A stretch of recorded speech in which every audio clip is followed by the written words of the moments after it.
Bonjour à tous et bienvenue sur Balafon Télévision. C'est votre émission Femmes au contrôle qui démarre à l'instant. Ce soir, on parle d'union des couples à l'épreuve de l'immigration avec Barbara Ekoton-Dimo. Elle est membre de la Chambre de commerce Québec-Afrique, entrepreneur, conseillère conjugale, auteur également. Barbara, bonsoir, bienvenue. Merci Claude. Je souhaite une bienvenue à tous nos téléspectateurs. J'espère qu'ils s'installent bien parce que le sujet est hyper intéressant. Et hyper d'actualité surtout. Merci au coach Roland Kouemen d'être avec nous. Vous êtes coach en leadership, PDG de Go Ahead Africa Limited. Bienvenue. Merci Claude pour l'invitation. Et puis c'est un plaisir de partager cette plateforme avec Barbara que j'ai connue dans un autre cadre. Ouais, sur le plan professionnel, voilà, qui dirigeait une grosse association de femmes d'une entreprise et plusieurs fois, elle m'a invité à partager mon expérience avec cette dame-là. Donc voilà, c'est un plaisir. Déjà, peut-être à l'entame de l'émission, saluer à nouveau le coach Kouemen en disant, je le dis, beaucoup de gens utilisent l'appellation de coach. Il y a coach et il y a coach. Quand vous avez besoin de quelqu'un de très sérieux, je recommande, parce que je le connais depuis environ 8 à 10 ans même aujourd'hui. Et sa constance et son élégance dans son travail est très admirable. Roland Kouemen, et vous? Oui, déjà, à la suite de Barbara, oui, tout voyage, hein, même le voyage touristique n'est pas évident. Donc, on prépare un voyage. Et elle a dit, la plupart du temps, nous nous focalisons sur la préparation matérielle. Oui. La préparation physique, oui, non. Et c'est ce que je disais. Je pense que il y a un autre type de préparation. Et malheureusement, on verra le drame qui est, je pense, à la base de cette émission, parce que sûrement, vous avez fait un constat en tant que journaliste, qu'il y a pas mal de séparations, de divorces, de frustrations. C'est parce que je pense qu'il y a un niveau d'impréparation que je ne sais pas comment on peut expliquer. C'est-à-dire, elle a dit, on se focalise sur tout, sauf sur l'essentiel. Et on est sur les superficiels. Exactement. Et quand on arrive, voilà, le drame va arriver. Voilà, ça ne marche pas. Je pense que les gens vivent des moments très pénibles sur le Canada, mais l'Occident. Devrait-on se baser, donc, lorsque on a déjà envie, on a déjà pour projet de partir, seul ou en famille? Déjà seul, c'est pas facile. En famille, c'est doublement difficile. Alors, à la suite de Barbara, je pense qu'il y a 3 éléments qui peuvent justifier le challenge et qu'il faut, dès le départ en Afrique, quand on prépare le voyage, il faut travailler ces éléments. Un, ça sera le changement culturel. Le contexte africain est complètement différent du contexte occidental. Oui. Donc, il faut déjà cette culture de connaissance de où on est en train d'aller, pas seulement connaissance géographique, physique, mais il faut faire la culture. Mise à jour. Oui, la mise à jour. Il faut revoir son logiciel. Deuxième, c'est notre capacité d'adaptation. C'est pour ça que d'autres vont partir, ils disent qu'ils rentrent. Parce que tu es ingénieur ici, tu arrives, on te manque de respect, comme on dit. Tu es médecin, on dit non, il faut reprendre. Tu es architecte, je sais, tu es journaliste. Tu arrives. Permis, Donc, à un moment, même son ego, on est touché. Et on commence à se dire, mais qu'est-ce qui s'est passé? Qu'est-ce qui n'a pas marché? Donc, sur le plan psychologique, on a atteint. Donc, l'adaptation. Troisième élément, c'est la dynamique sociale. C'est-à-dire, vous arrivez, vous étiez en Afrique où la sociabilité, c'est autre chose. Ta copine peut t'appeler, ta soeur, ton cousin. Vous arrivez, ce n'est pas la même dynamique sociale ou sociétale. Et là, face maintenant à ton couple, si ce n'était pas solide, si la fondation, dès le départ, n'était pas solide, parce qu'elle a parlé de là, c'est vous déraciner. Oui. Or, un arbre, parce que j'aime bien les proverbes africains, la force d'un arbre, c'est quoi? Ce n'est pas les fleurs que vous voyez, c'est la racine. C'est pour ça que les vents peuvent secouer. Ouais, il va rester solide parce que la racine est profonde, elle est puissante. Or, si vous êtes déraciné et vous arrivez en Occident, il faut vous enraciner. Il y aura un choc de culture. Vous pouvez être dans le déni. Et maintenant, le partenaire, et là, peut-être au cours de l'émission, on verra. Parce que le partenaire, c'est là où ça devient le mot-clé, partenaire. Parce que si vous n'êtes pas solidaire, Si ne vous tenez pas, je pense que ça va éclater parce que on arrive dans des sociétés où il y a des différences réelles. La femme en Occident a des droits que en Afrique, elle n'a pas eu. Elle n'a pas eu. Donc, elle peut arriver, elle se dit, ben, attends, maintenant, attention, tu dois laver les plats. Tu dois m'aider. Bon, pas mais tu dois faire.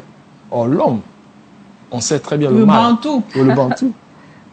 Il était dans un contexte, il était un vrai roi. Parce que la société veut comme ça, Claude. Parce que même tes parents, ta maman te dira non. Ton mari, même dans l'éducation, l'échange. Tu vas voir ta maman, qu'est-ce qu'elle te dit en préparation de mariage, qu'est-ce que les tantes disent. Et le jeune garçon, il n'était pas préparé. Il arrive, il croit qu'il est roi, il n'est plus un roi. La jeune dame aussi n'est pas préparée parce que on devient des chauves-souris. Parce que si tu veux copier à la lettre la culture occidentale aussi là-bas, je pense avec un mari africain, il y aura classe. Voilà, parce que je voulais prendre le symbole là d'autre. Quand le papa il dit à Barbara, ma fille, est-ce que je bois? Voilà. Parce que si je bois, je ne bois plus 2 fois. Donc, c'est le divorce ne faisait même pas. C'est pas un vocal. Oui, je ne peux plus. Effectivement. Et maintenant, vous voyez, même cette mentalité religieuse-là où la femme doit être soumise, imaginez donc cette famille qui arrive dans une société où déjà, il n'y a pas de hiérarchisation, mais on est égaux. Moi, la femme, je suis ton égale. Et toi, même chose. Je fais les travaux, comme il disait, tu fais les travaux. Il n'y a pas de hiérarchisation, le chef est... C'est quoi? Au-delà du contexte qui change, est-ce que c'est aussi un problème de préparation à la vie de couple? La préparation au mariage qu'on fait en Afrique, est-ce qu'elle est en déphasage avec celle qui est faite de l'autre côté? Je vais te surprendre, Claude, c'est que peut-être Barbara, elle est d'une génération et d'une très bonne éducation. Aujourd'hui, j'ai peur que même en Afrique, le temps de préparation. Maintenant aussi, voilà, c'est coup de foudre. Est-ce qu'on respecte tout ce processus? Est-ce qu'il y a un programme, ce qu'on appelle le marriage induction? C'est la préparation au mariage. Nous, on a fait, mon épouse et moi, on a fait 1 an de préparation. Bon, selon l'Église catholique, c'était 1 an. La doctrine est 2 fois par semaine, pendant 1 an, préparé. Maintenant, je pense que quand le couple arrive, moi, ce que je suis en train de voir dans ce challenge, c'est que il est important que dès ici, si la femme, et là maintenant, parce que depuis on tire sur les hommes, je vais un peu, pourtant je suis très fort, je suis hifoshi, j'encourage, je soutiens les femmes. Si la dame est parvenue, c'est une parvenue, elle arrive là-bas, ça sera la cata. Elle va beaucoup, elle devient peut-être comme un caméléon. Donc, c'est de se rassurer. Et dès ici, de dire à la dame, attention, malgré le fait que tu vas arriver là-bas, voilà ce qui va se passer, mais s'il te plaît, c'est à toi de soutenir ton époux. Il ne faut pas rabaisser ton époux. Il y a aussi une possibilité, peut-être elle était ici et elle vivait très mal. Le couple n'était pas un... L'homme était tellement irresponsable, manquait de respect, a tellement fait du mal à la dame. Elle a gardé, donc il y a la rancune. Elle arrive, il y aura ce qu'on appelle le retour au Cameroun. Les téléspectateurs camerounais vont comprendre, c'est Balafon, c'est le monde entier. C'est-à-dire, il y aura une rancune. Parce que là, maintenant, elle va se dire, j'ai le moyen de me venger, dans la vengeance. Il y a aussi une possibilité, elle arrive, il y a l'influence des autres copines qui, en réalité, ont échoué. Mais vont dire non, mais tu sais, c'est ton mari. Il faut... Donc, cette influence négative va faire que cette femme craque. Maintenant, il y a aussi il y a aussi le fait que tu as des hommes qui arrivent et vont commencer une dépression incroyable. La femme peut-être n'a pas les moyens de soutenir le gars. C'est-à-dire, il avait un très bon boulot ici. Il a un échec, c'est-à-dire par rapport à lui-même. Et maintenant, cet échec, il en veut à tout le monde, sauf à lui-même. Il commence une dépression, et là, qu'est-ce que la pauvre femme va faire? Et qu'est-ce qui va se passer? Le gars va partir. Parce que peut-être il est violent, il a des tendances suicidaires, et là, on va accuser la pauvre femme, mais je ne pense pas. Donc, il y a autant de cas, c'est de prendre cas par cas. On essaie d'être un peu, peut-être, y a beaucoup de théories, mais dans mes retours et mes petites enquêtes, parce que je me rends compte que peut-être pour réussir là-bas, il faudrait déjà que dès ici, la fondation soit solide. Mais aussi qu'il y ait peut-être des échanges avec des couples qui ont été là-bas pour expliquer que, attention, voilà ce qui vous attend. Parce que souvent, on est surpris. Mais il y a aussi le fait qu'il faut beaucoup prier.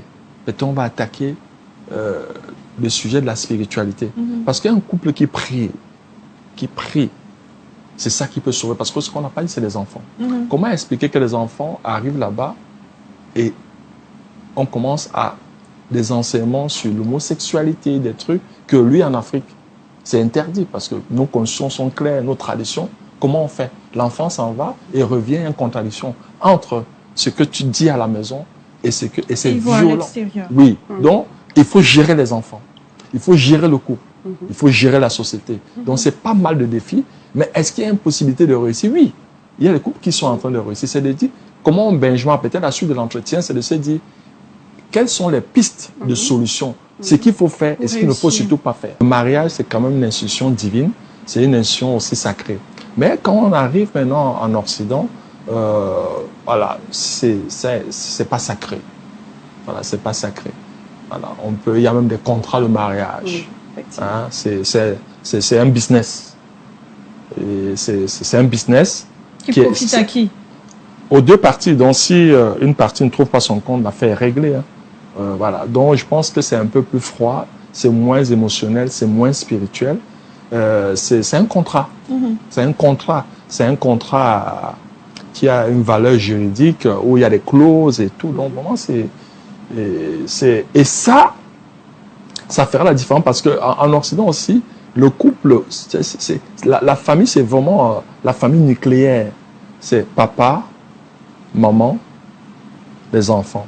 Et si on veut parler de l'homosexualité, qui est un vrai drame, vous verrez que c'est 2 hommes, 2 femmes. Qui ont adopté des enfants. Des enfants, ouais. Ou bien un homme avec un animal. Donc on est dans des schémas qui sont complètement, vraiment différents. Maintenant, loin de nous de vouloir porter un jugement de valeur, mais il faut reconnaître qu'il y a une différence profonde qu'il faut accepter. Mais nous allons chez eux, on doit respecter le chez eux. S'ils viennent aussi en Afrique, ils doivent respecter le chez nous. Donc c'est un peu ça. Et là, maintenant, c'est de se dire, comme je dis, il faut s'adapter. Il faut s'adapter. 2, on peut toujours construire des communautés. Ça, moi, j'aime bien. Les Africains, quand même, il faut toujours continuer cette valorisation de notre culture, même là-bas. Voilà. On a nos valeurs culturelles. Ça peut consolider et solidifier l'union. Il y a aussi le fait que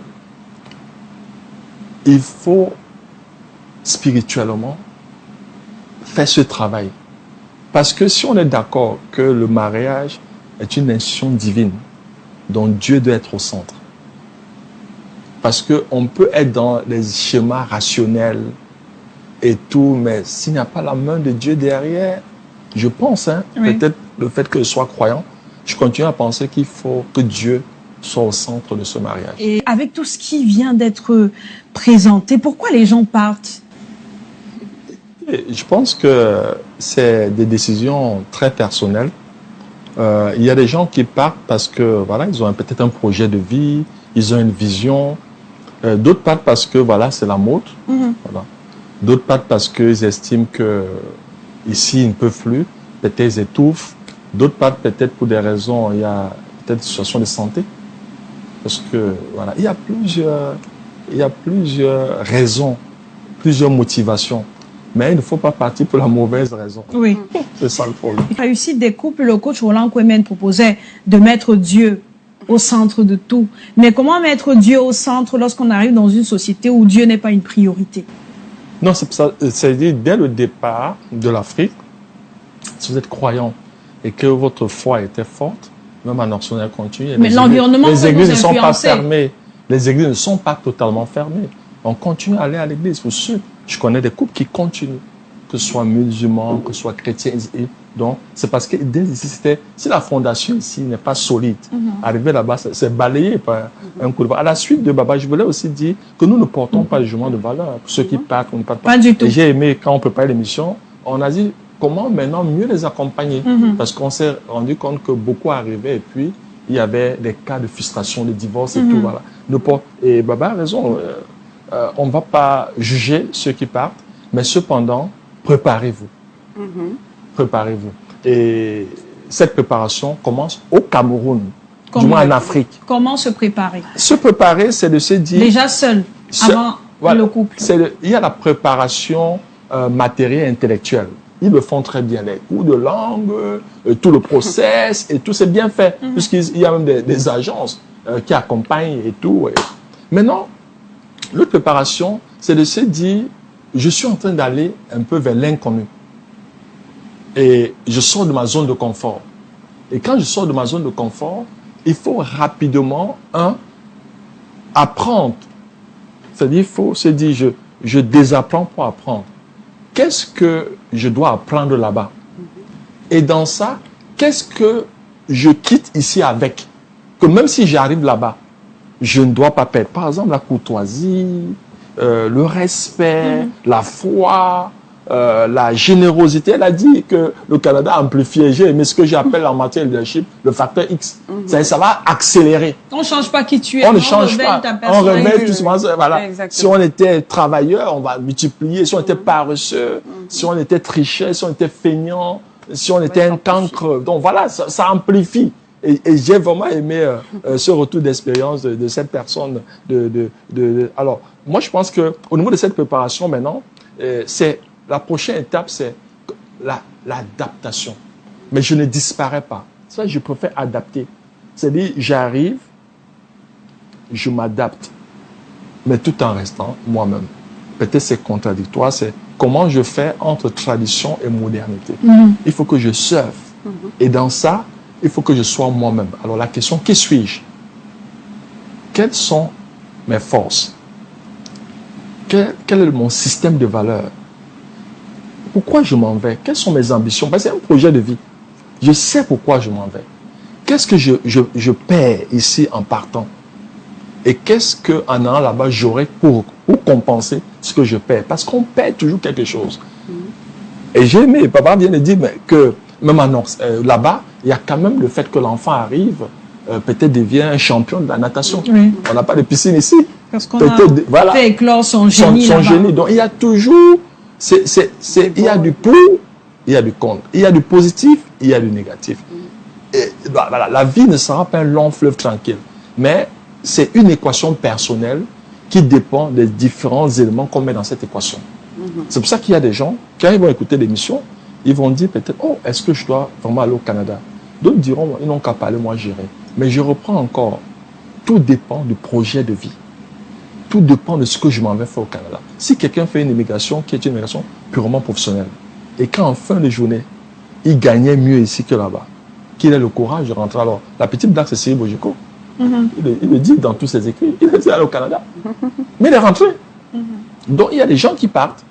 Et si peut-être ça ne pousse pas l'ambition qu'ils avaient, ils se rendent compte qu'on s'est déconnecté, ils s'est trompé. Moi, je fais demi-tour. Comment donc procéder? Le coach Roland a cité une série de questions à se poser quand on est seul, en couple. Madame se pose quelles questions, monsieur se pose quelles questions. Parce que si monsieur a une opportunité d'emploi de l'autre côté et qu'il décide de partir, il voudra partir avec sa femme et ses enfants. Mais madame, on l'embarque dans une affaire qu'elle ne connaît pas.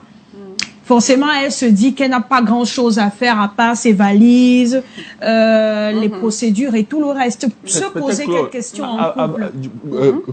Barbara répondra parce que vraiment c'est son domaine, mais je voudrais dire, c'est tous des projets de vie. Un couple, vous êtes ensemble, vous êtes deux. Vous êtes deux.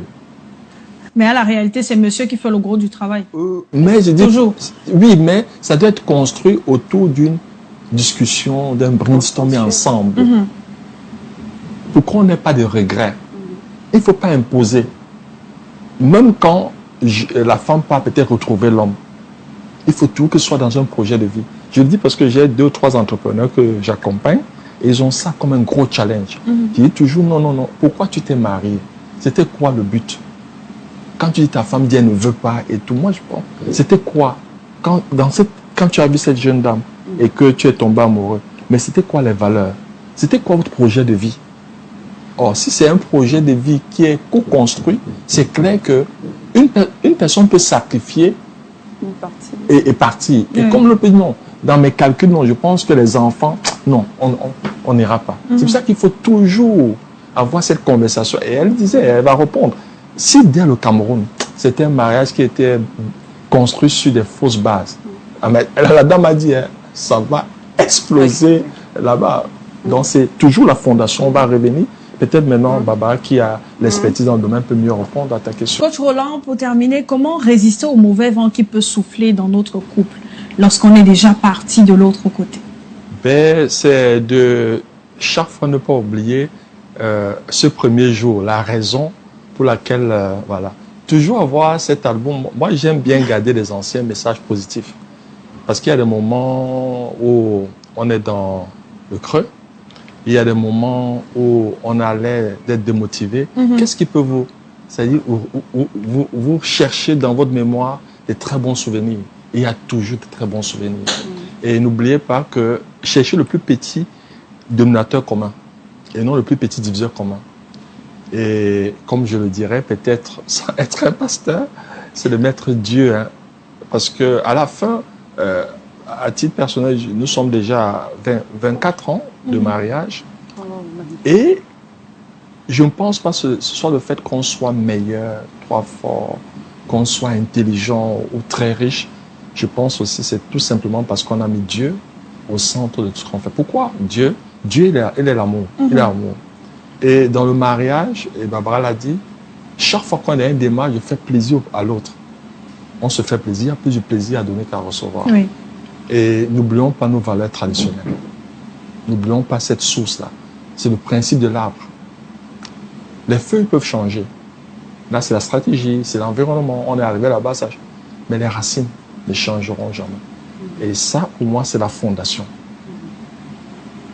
L'Afrique se déplace en Occident, oui, mais sans perdre. On peut tout prendre. On peut prendre la technologie, le développement, l'innovation, prendre des choses. Mais n'oubliez pas, ce qu'on ne devait pas rejeter, c'est nos valeurs.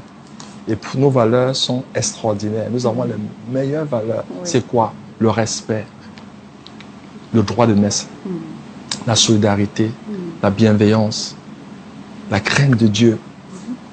Et même la communauté. La communauté. Le fait que l'enfant de l'autre, c'est ton enfant. S'il y a un deuil, on vient. Cette sociabilité, tu accouches de voix bébé et tout. N'oublions, et puis nos valeurs culturelles, nos valeurs culinaires. Il y a tellement de très bonnes choses qu'à la fin, ma crainte, c'est qu'on soit les chauves-souris. Parce qu'on ne sera ni animal, ni oiseau. Oui. Or, il faudrait qu'on choisisse notre camp. On est africain, on doit être très fier d'être africain, mais un Africain qui est aussi ouvert, open mind, ouvert. Il faut savoir faire la part des choses, accepter, parce qu'on est quand même allé chez les autres, embrasser leur culture et tout, mais sans s'étouffer. Merci beaucoup, coach Roland Kwémen. Merci également à Barbara. Nous sommes arrivés au terme de cette émission. On espère avoir éclairé tous ces couples qui sont sur le point de partir ou tous ces couples qui sont arrivés au Canada et qui traversent des moments assez difficiles. Merci de nous avoir suivis et à très vite sur Balafon Télévision.